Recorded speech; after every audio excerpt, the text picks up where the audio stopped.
Hello, this is Ken Stuzen. I'm a partner at Brown Advisory. Welcome to Season 3 of the Now podcast. Now stands for Navigating Our World. Through these discussions, we try to understand the world better, to navigate some of the most pressing questions that are shaping our lives, our culture, and our investment challenges. As we look to the future, whether we agree or disagree with each other, the one thing that we know for sure is that none of us can figure this out on our own. At Brown Advisory, we are focused on raising the future, and we hope these Now conversations will help us do just that. The last time I actually saw you in real life, about 11 years ago. We were escaping in a volcano. Yes. I mean, all our phones started going off, and then we look outside, and it got really dark. Yeah. And it got really gray, and then the news hit that this volcano had just blown up. When you reached out to me and you're like, we met, we were fleeing a volcano. I mean, it's a very short list of people. In the past decade, conservation as an industry seems to have bloomed, and sustainable investing, which is my world, has certainly caught on. There remain very different approaches to both, with varying degrees of impact and investment return, and all of that may mean nothing if we are still headed for runaway global warming. In investing, there's a lot of momentum behind incorporating environmental, social, and governance information into security analysis. We've tried to frame it as best we could in terms of risks and opportunities, created acronyms like ESG, examined how these issues might flow through business models and financial statements, and how they influence how we talk about the consumer sector or oil and gas or tech companies or green bonds. But as investors, we don't talk about conservation or nature. Tropical and old-growth forests, biodiversity, mangroves, peatlands, freshwater ecosystems, and yet all of this is related to what we observe as consumers and as investors. Things like commodity price volatility, supply chain shortages, weather disasters, a racial reckoning, a pandemic. My name is Karina Funk.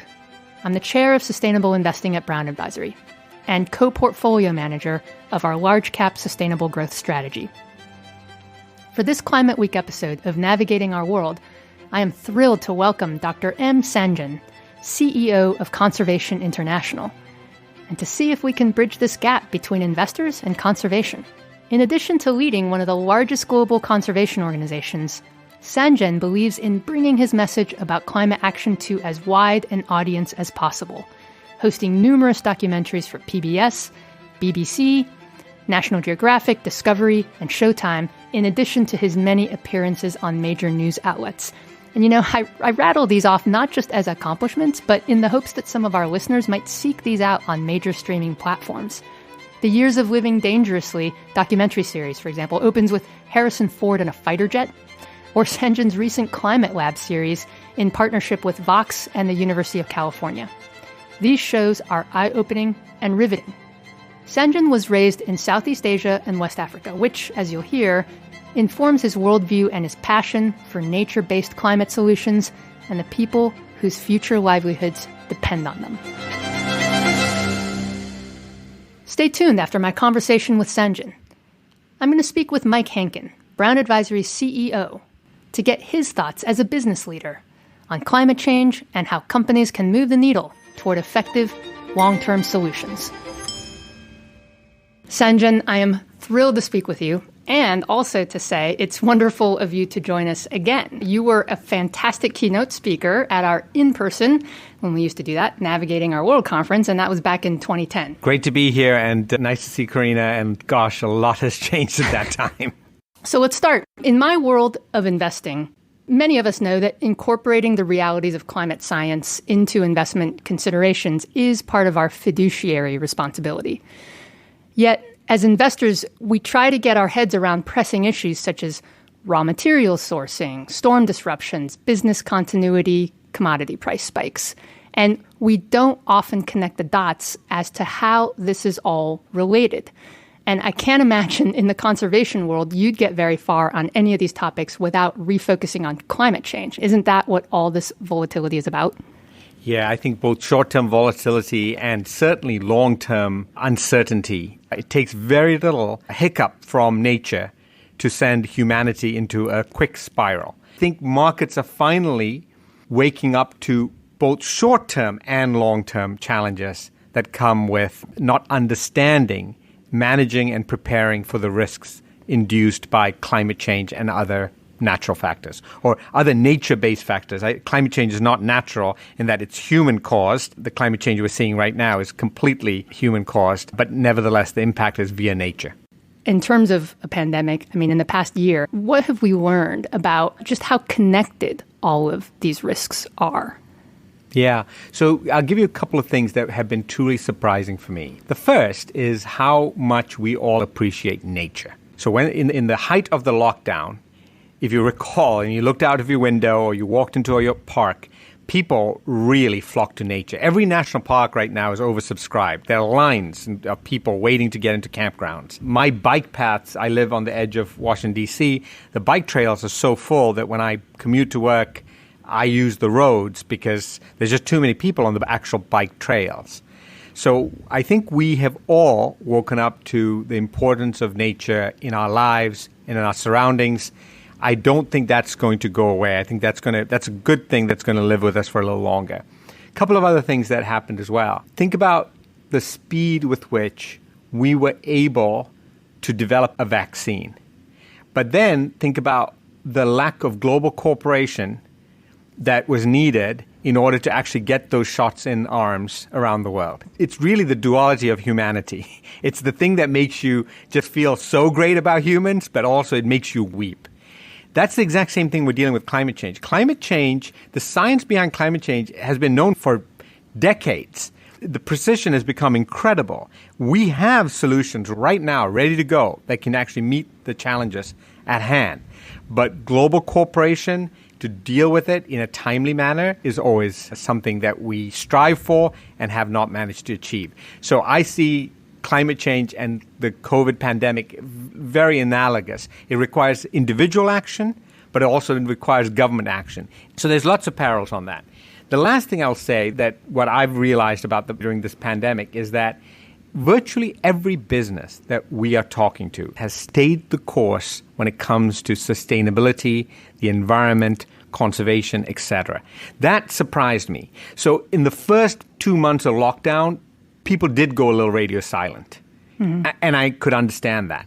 But then it's come roaring back. In fact, every company we're working with, except I would say the airline industry, which is in a different level of crises, they double down on their commitments, triple down on their commitment. Right. It's extraordinary. P&G, Unilever, Starbucks, Apple, MasterCard, but in some cases 10x. Right. And that surprised me. And I think there's a couple of reasons for that. First is I think they all understand long-term value and the importance of that long-term value being locked in with the state of the planet. But I also think that the other part about it is that great CEOs and great boards know that you can only overtake on the uphill. If you cycle, you know this, right? You can almost never pass someone on the flats or on the downhill. And so when there is a bit of a headwind, that's when great companies can differentiate themselves. We've definitely noticed the same thing. This has been a time when leadership has been challenged.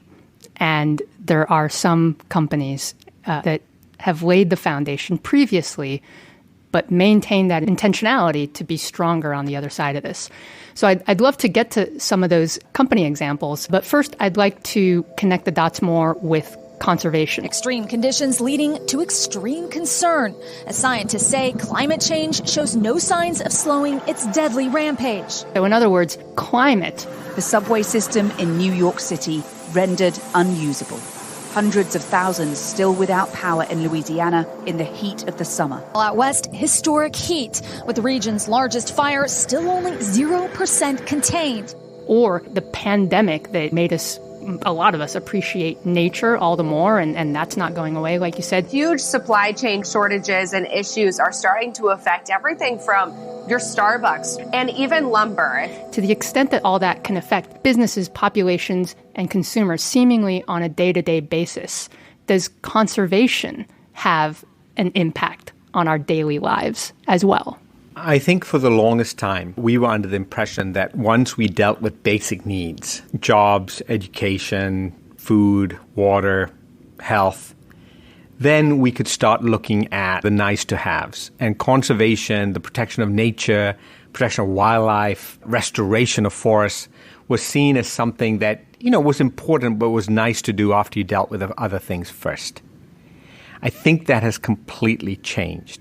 I think today, and increasingly so, we have absolutely no illusions that our way of life, our health, our jobs, our well-being, risks for the future, the state of our children are intimately related to the state of the planet.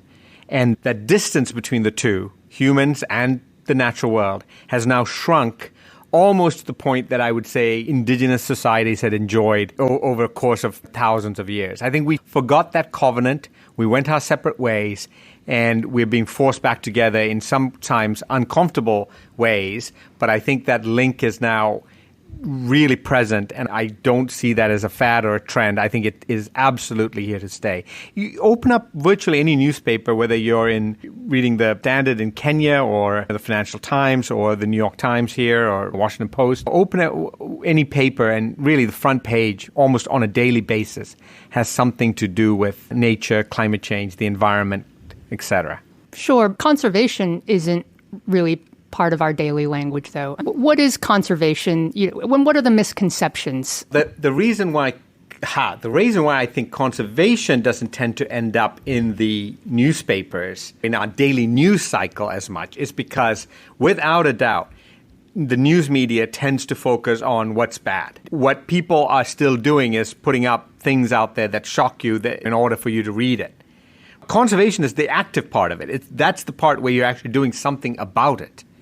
Now, there's a lot of ways to deal with climate change. A lot of it has to do with renewables. A lot of it has to do with transition, energy, batteries, new types of grids, efficiency, etc. Bringing the financial world in with the energy world. The piece we work on, Conservation International works on, and other sort of conservation groups works on, is the role that nature plays in driving that equation.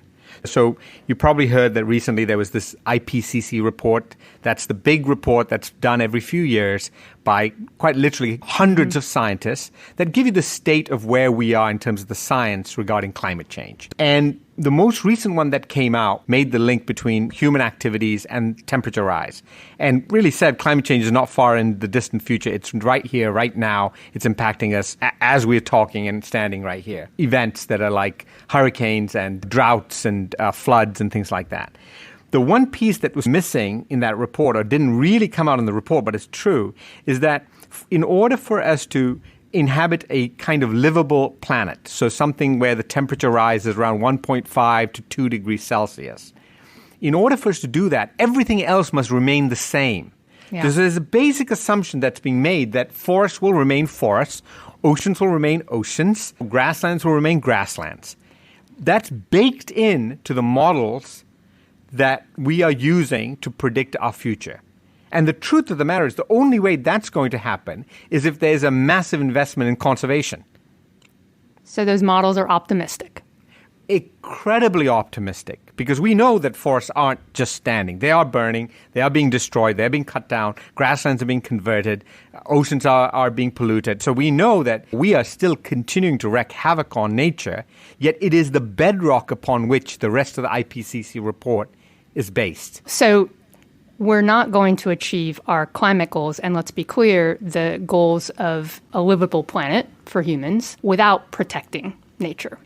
Yeah, that's well put. Conservation. Right. So if we don't basically stop the destruction of carbon-rich ecosystems, these areas that we call irreplaceable or irrecoverable carbon reserves, places on the planet that are so rich in carbon, so rich in trees or carbon in the soil or mangroves, some grasslands, peatland forests, if we lose those, the math doesn't work. We just won't be able to meet that climate future that we have basically set as a target for ourselves. What are the misconceptions around conservation? I've heard you talk about the weekend warrior. You were saying it's a nice to have. But I wonder if the concept of natural capital can help us bridge that gap. Yeah, I think the concept of natural capital, which is the value of nature to humans and the quantification of that and the inclusion of that into accounting systems, into balance sheets, that certainly is a huge step towards that. I think there's a balance between love and value. And as much as I hate to say it, love alone is not enough. You also need to value it in order to actually invest in it for the long term. If you love something, you'll just protect it. If you value something, you'll also invest in it.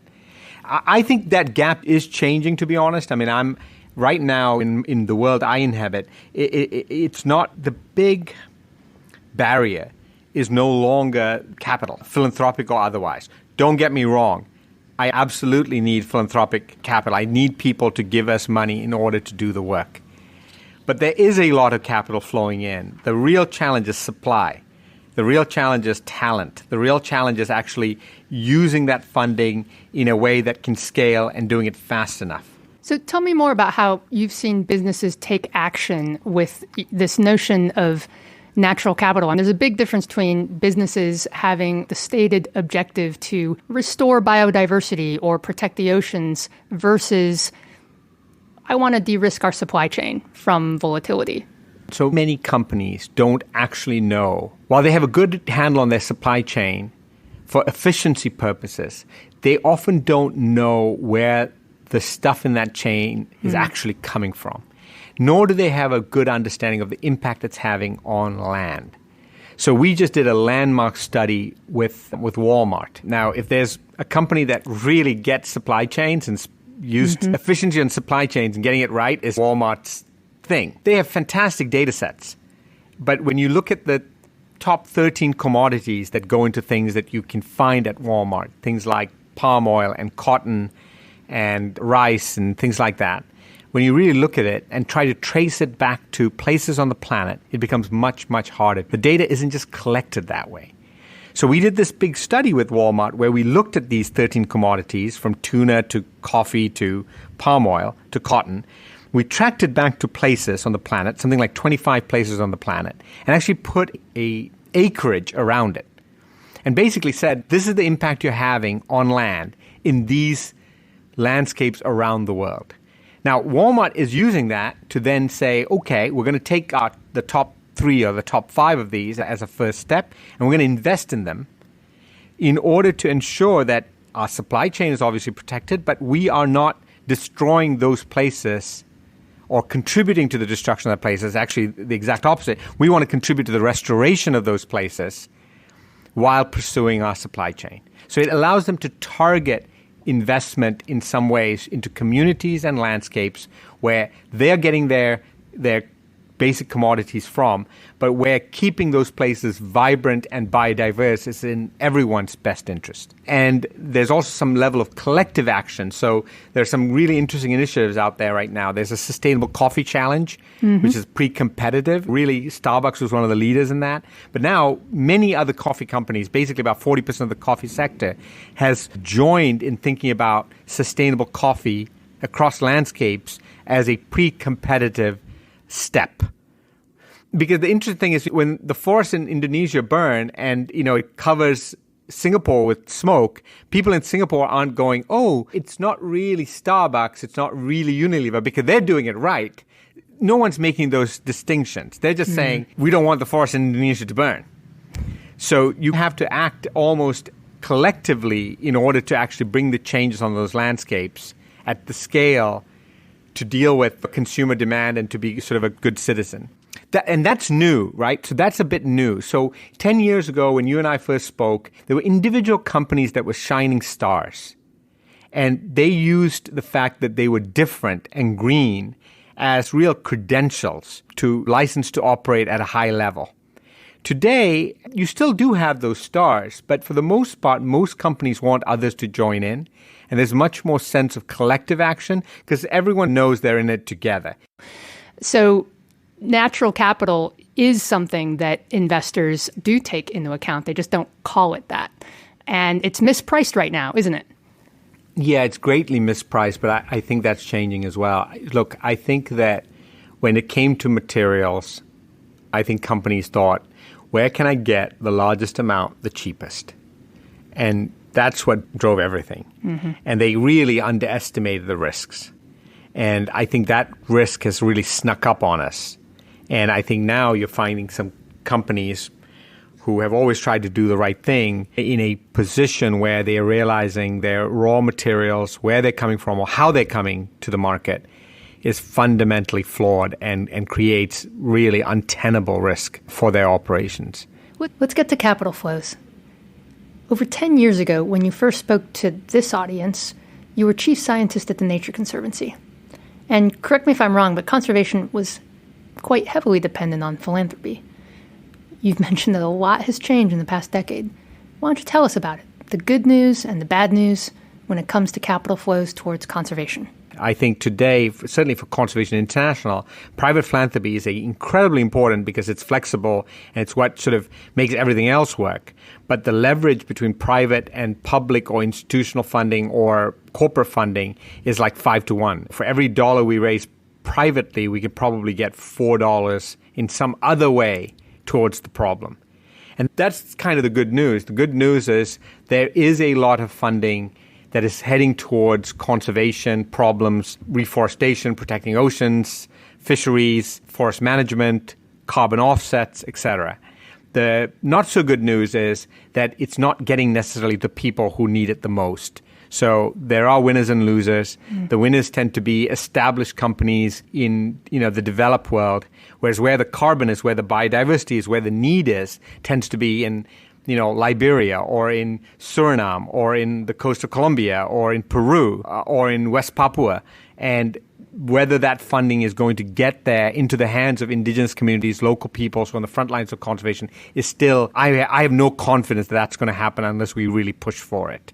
And then the second thing is the idea of supply. We need bigger and better ideas for actually doing some of these projects at scale.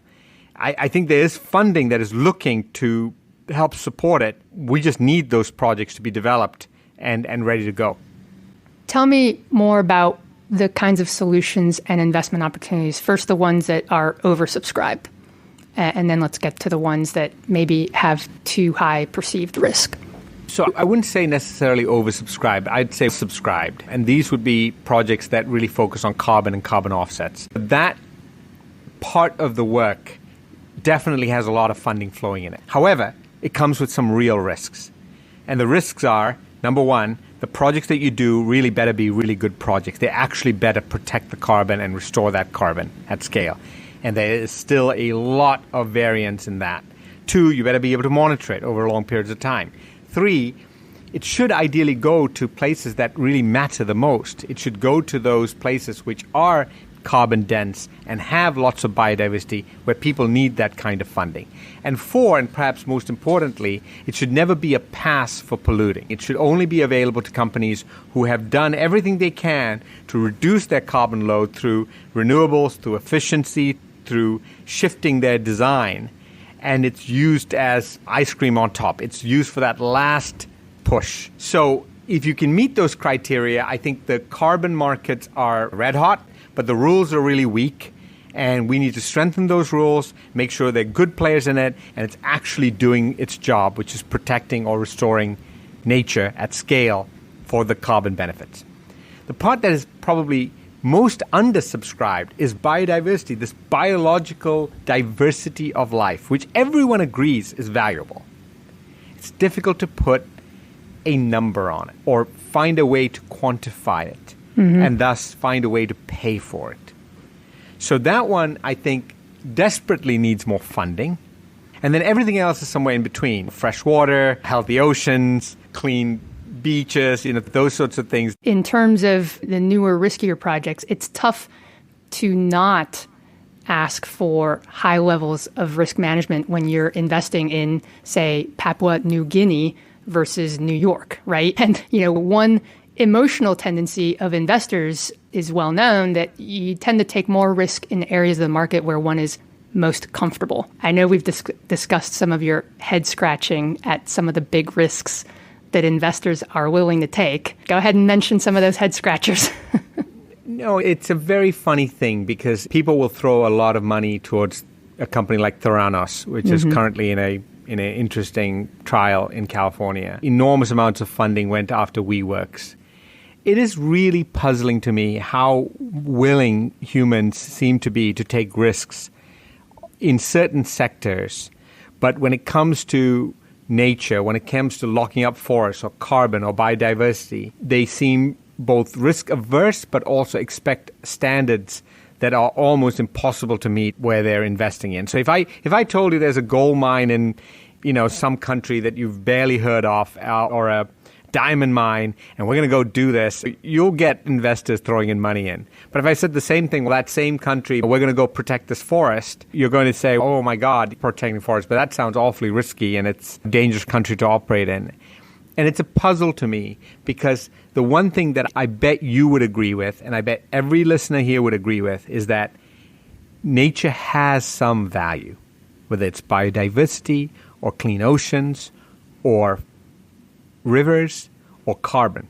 And I think everyone agrees that value is not getting less in the future. The one thing I can guarantee for you, like imagine knowing that, and imagine actually knowing that for any commodity out there, like I can guarantee you that in the long run, nature is going to be more valuable tomorrow. Carbon is going to be more valuable tomorrow. Forests are going to be more valuable tomorrow than they are today. Guaranteed. And yet, trying to crowd capital into that market often runs up against this notion of risk, which is, I don't think, the right way of thinking about it. You're saying a lot of things that investors love. An asymmetric positive payoff. You're not mentioning the fact that these are real assets. Some of these investments can be annuities. They're uncorrelated to the relatively high valuations we're seeing in the equity markets. There's so many reasons why nature should be a very interesting investment. And even if you strike out, even if as an investment it fails, you've still done an awful lot of good. You've done probably some good for your brand, and you've done an awful lot of good for the planet. Right. You're skewering an analogy that I often use, that when emotions get the better of investors, they can easily, we see it all the time, they buy a very expensive lottery ticket. And all of a sudden, those Western standards of accounting go out the window, even though that is what is expected with some of these same biodiversity projects.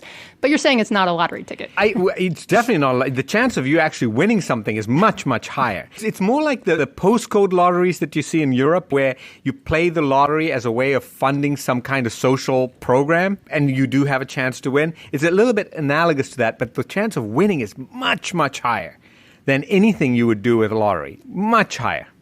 You might agree that the debacles of WeWork or Theranos, it happened because enough people were willing to trust the people or the person behind each investment.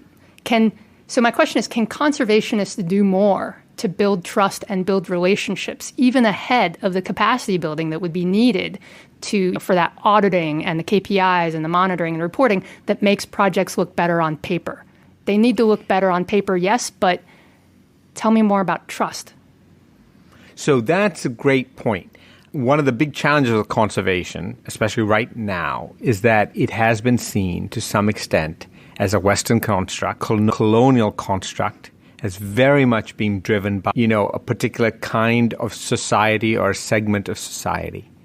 And the places that we need to actually conserve, they tend to be in the hands of people who don't look like either most major investors you and I know of, nor do they look like most conservationists you tend to see on TV.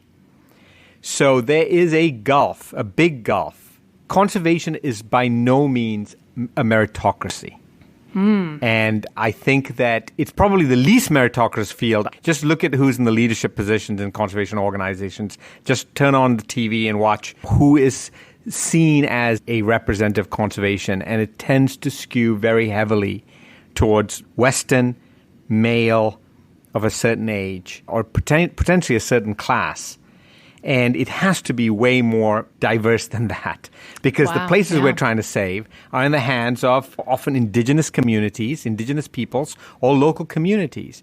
And there is a huge gulf in trust that needs to be built. Can you tell me more about the role of philanthropy in conservation?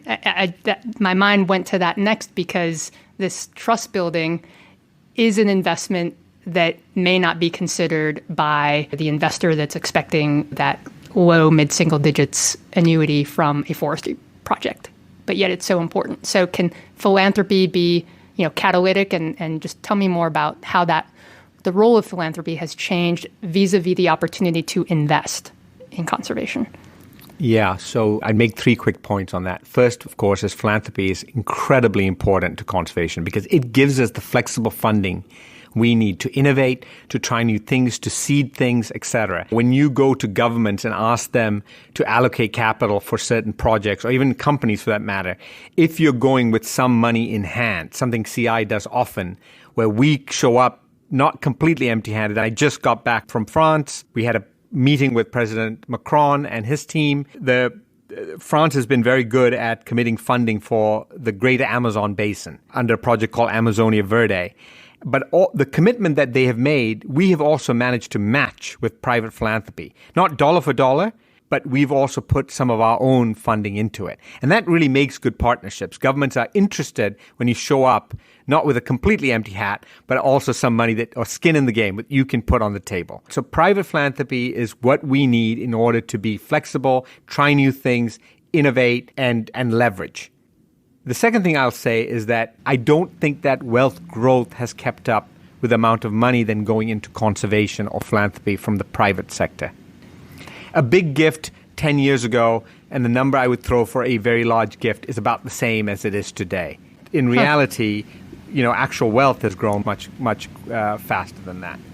And then the third thing I would say is that private philanthropy does not, however, want to keep putting money into the same problem year in and year out. And that's something we take very seriously. So when we go after private philanthropy, we are typically making a proposition that says, in the long run, this project, wherever it is in the world, needs to be essentially self-sufficient. Maybe not perfectly, but essentially. So philanthropy needs an exit strategy? Philanthropy needs an exit strategy. Well, financial innovation, I would bet, is going to continue to create some of these instruments. And isn't that the gap? Take your average wealthy entrepreneur, hard to know where to allocate capital, whether it's that wealthy entrepreneur's philanthropic dollars or even investment dollars. Yeah. For example, we have a project called Conservation Ventures with our plan to grow it to about 30 million. And it gives mid-sized loans, $250,000 to $500,000 roughly. So it's not seed capital and it's not for established companies. It's for that sort of valley of death. How do you get a company that's established but trying to scale? That is nature-based, right? And it's proved to be a tremendous instrument for CI. First and foremost, every single one of these loans we've made thus far has actually proven to be worthwhile making. And Congratulations. Two, they've done so the track record on it is pretty good. You're not going to always have a brilliant track record. However, it's done an awful lot of good while at the same time preserving capital. So we took philanthropic dollars in that case. Philanthropic dollars, so that there's no expectation that money is going to be returned to the people who gave us the money. And so just spending it one time, we decided to keep rolling it over. The most recent thing we did with it, you probably know this, one of the greatest places to visit, most people put it on their bucket list, is the Serengeti Masai Mara ecosystem of East Africa. 1 million wildebeest migrating across the savannas of Africa. It's very iconic. But during COVID, many of the lodges, which are community-owned, they're on community land that is essentially ceded to conservation, and where the communities get a payment from those lodges, came to zero. And so we stepped in with a bridge loan to basically tide them over until there is an economic recovery and people go back to the Mara. We get our money back. We also get some influence in how that landscape is managed, because we get to now exert some influence on the board that manages the whole landscape. And we keep these communities alive. And that was just a really great way in which, instead of going pure philanthropy, we used philanthropic dollars to actually make a loan. Not reducing, but recycling and reusing philanthropic dollars. Yes. So that's the way you should see investment. Investments in its best sense of the world. There's only so much money you need. But in the best sense of the world, the money is there. Investments are a way of recycling money. It's a way of making money work harder. All right, I'm going to give you a challenge here in acknowledging that human history demonstrates that investing is motivated by fear and greed. But I would like you to connect these basic human emotions to sustainability and conservation. Without a doubt, fear and greed play a lion's share of what motivates investors. But I also think buried within that is their own lives and the lives of their children. And I think this next generation has a different outlook, that to some extent they're willing to voice to their parents, and their impatience for change is trickling back into our generation, into my generation. And so I'm feeling better, a little bit better about the world, partly because there's this really interesting intergenerational dynamics going on where our children are demanding more of us. Alan Jope, the CEO of Unilever, often talks about how he took his son, I think shortly after becoming the CEO and Paul Pullman stepped down, he's walking down the beach with his son, and his son is running ahead of him going, "Dad, you made that. Dad, you made that. Dad, you made that," pointing out to things on the beach. Oh. That ultimately, I would imagine, plastic products. And he said, "I don't want to be known as the CEO of branded litter. That's never my mission." Alan Jope, I'll quickly mention, was on season 2 of this Now podcast, and he certainly talked about the next generations and how important it is to lead a purpose-driven business. And you talk to these leaders of these companies, you talk to Doug McMillan at Walmart, or Alan, or you just go down the list and you talk to them, Kevin Johnson at Starbucks, they often talk about it in deeply personal terms, often terms that have something to do with their children. And I think that's a really interesting signal for me. You've made it plain that there is a lot more that us investors can and should learn and do about conservation. So count us at Brown Advisory committed to learning and doing, and I thank you for helping me and our listeners on this journey. Thank you for having me on the Now podcast, Karina. Great to see you. And just know that the sector you're in is colliding with the sector I'm in mostly a very positive way, and that's a good thing. I look forward to working on that.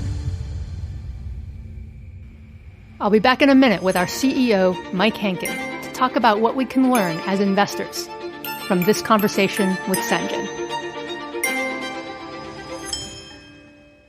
Hello, Mike. Thank you so much for doing this. Thank you. I'm looking forward to our conversation. We just heard from the CEO on this podcast of a large worldwide conservation organization. So to kick off our investment discussion, let's hear from you as CEO of an investment management and advisory firm. What were your key takeaways? I found Sanjayan's comments, his insights on links as very impactful for my own thinking.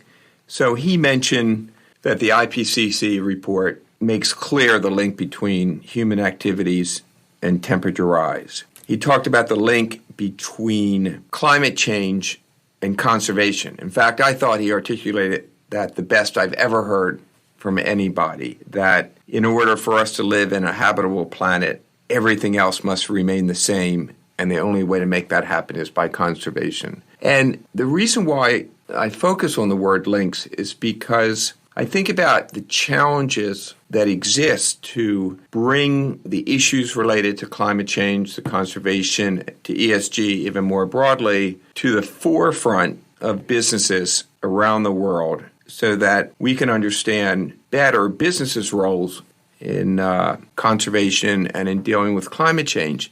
And I think that's a huge challenge. I can relate to what we do as a business at Brown Advisory, our own focus on investing in a way that identifies the advantages that a business can effect through focusing on sustainability. As a business ourselves, we're very focused on sustainability both as a business citizen, but also on growing our investment assets in this space because we understand the impact that brings through, hey, if we track more capital to this space, we know that will make a difference. But for so many businesses, for so many shareholders, so many employees around the world, not just in the U.S., it's really hard to make that link. Why does it matter to a business? Why should it matter to a business? As you and I know, have discussed, that it's easier to see in some business models, direct links to the physical effects of climate change, effects on employees, supply chains, etc. But it is a systemic problem. So, and there's a lot to unpack here. So, you mentioned what Brown Advisory is doing, how we think about sustainability, but why do you think it's important for investors to learn from what a leading conservationist has to say? I think that the more thoughtful conservationists, and clearly Sanjayan is at the top of the community of conservationists, I think one of the responsibilities that they have is not just to speak to people who understand the challenges of climate change, but to speak to people who are not yet there. That conservationists need to think about all those different people and say, how can I bring them along so that they understand the role that they have to play? And look, one of the roles is clearly as investors. You're bringing up a fairly well-known problem that there's a gap between, our language and our understanding. Perhaps it's a translation problem between, conservationists and investors. As we discussed with Sanjayan, investors, we have the language of, supply chain issues, raw materials, etc., but we don't have the language of conservation and vice versa. So to close that gap, the fact that climate change is increasingly a crisis, it's not apparently what puts it on board agendas.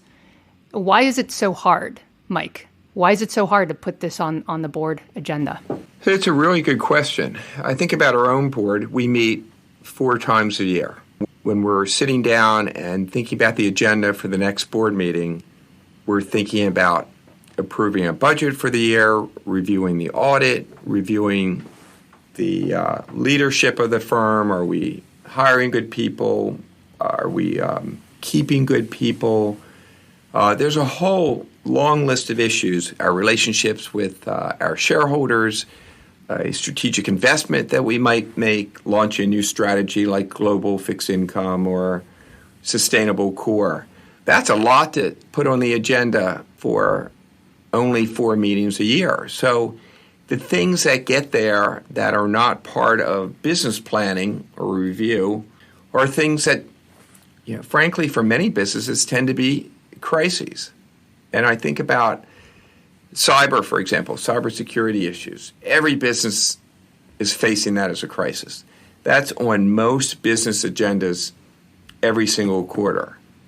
So the question is, how do we get climate change there? How do we get ESG there? It doesn't have to be a crisis, but it does have to be articulated in a way where the amount of time that you might dedicate to it at a board meeting, precious time, it's logical that it gets there. And I think, the examples that were talked about, that you and Sanjayan talked about, for example, Walmart and Starbucks, I think those are clear. Walmart, the need to invest to ensure supply chain continuity, which includes the need to think about the restoration of those environments.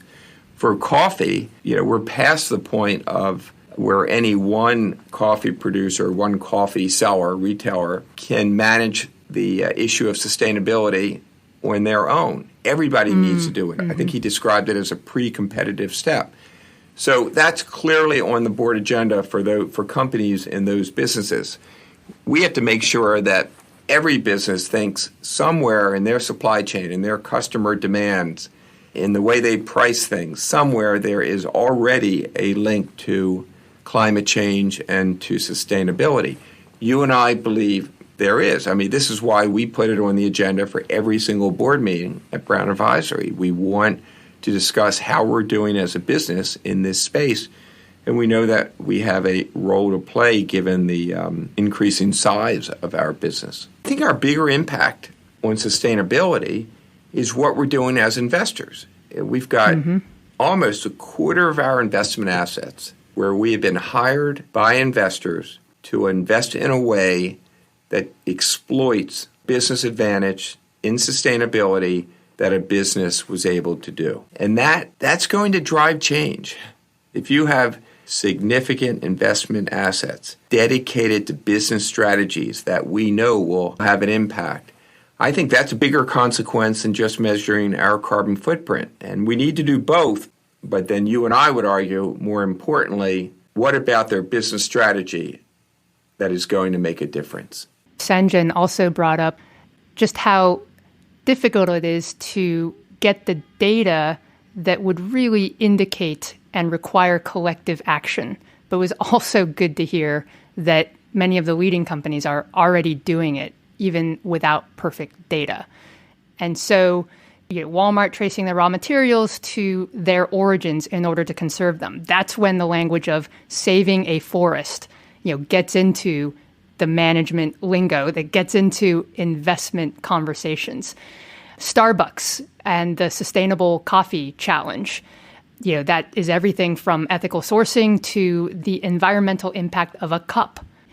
And then Nike as part of the Fashion Pact. Now, trust is, of course, required for collective action, and we need to build this not just among businesses, but among nonprofits and the public sector, too.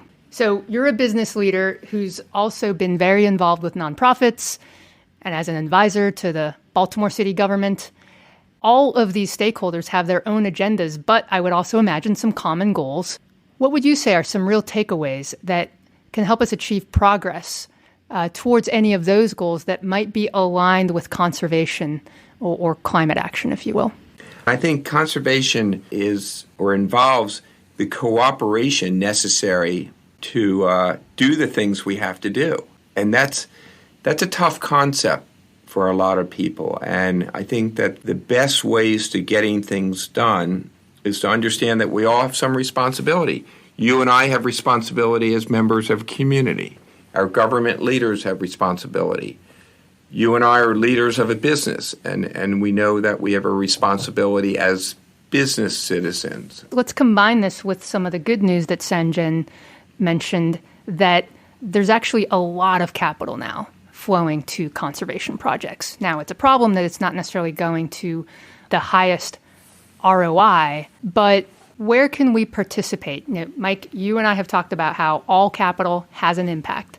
What is the role of financial innovation in bridging this gap of trust, of collective action, of making better investments in conservation for the sake of business continuity, for the sake of competitiveness, for the sake of thriving?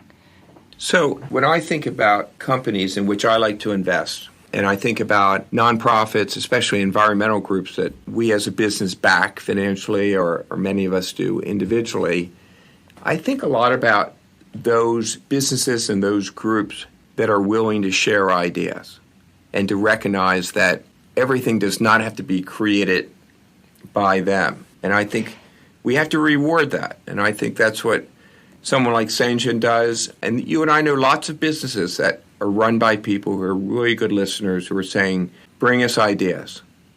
That is a key criterion that you can't quantify. Leading management team that is open to new ideas, but open to innovation. There's a lot to like about investing in nature. We talked about this a little bit with Sanjayan, from uncorrelated risk at a time of near all-time highs in equities and some other asset classes, downside protection, an inflation hedge, the ability to reuse and recycle philanthropy as well, given that, as Sanjayan talked about, philanthropy needs an exit strategy. Isn't that where asset owners and the financial community can play a role, demonstrating catalytic returns on capital and additional impact along this entire spectrum from philanthropy to maximizing investment return? Well, I think there's a lot of ways to impact sustainability. And the continuum, at one end, you might have contributions that we make as individual donors to nonprofit organizations. And at the other end, we're investing in companies that we can identify that their business strategies will improve the business as well as drive a favorable impact for the environment. And I think our job as advisors to investors is to help them understand what the choices are. I know, for example, what you and David Powell do in managing large cap sustainable growth is you're investing in companies that are making very good business decisions, thinking about sustainable issues, both risk and opportunity, and driving those businesses to be more successful. I've said to clients before, even if you don't understand climate change, taking these issues into account, you will be a more successful investor. Our responsibility is to help people understand the choices. Going back to my challenge to Sanjayan about connecting fear and greed, what really has been motivating investors through human history, to sustainability, I'd love to hear the same from you. Well, they're very real words. Fear and greed are about feelings. And I think there are softer versions of them, perhaps anxiety and opportunity. Maybe I can address those versus fear and greed. I think there's a lot of anxiety around the climate, even for people who are not comfortable talking about it or are in parts of the world where there's not as much commitment to it. But I think at the heart of it is anxiety about what's happening, how quickly is it happening, is this something that's 30 years, 50 years from now, or is this something we're going to see even worse next year? And certainly the fires out west in the U.S. this year are frightening a lot of people. And opportunity is what role can business play by operating their businesses more effectively. And I think if we can connect the dots for investors, that we can probably provide opportunity to more investors and also address people's anxiety. Mike, thank you for helping us connect the dots between how businesses can operate more effectively on one hand and the value proposition of investing in nature on the other. There's more to do to bridge the gap between the worlds of investing and conservation, but thank you for getting us started. I've learned a lot.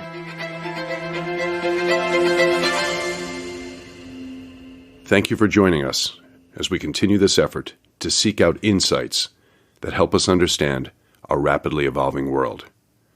If you enjoyed listening, we encourage you to subscribe to the podcast.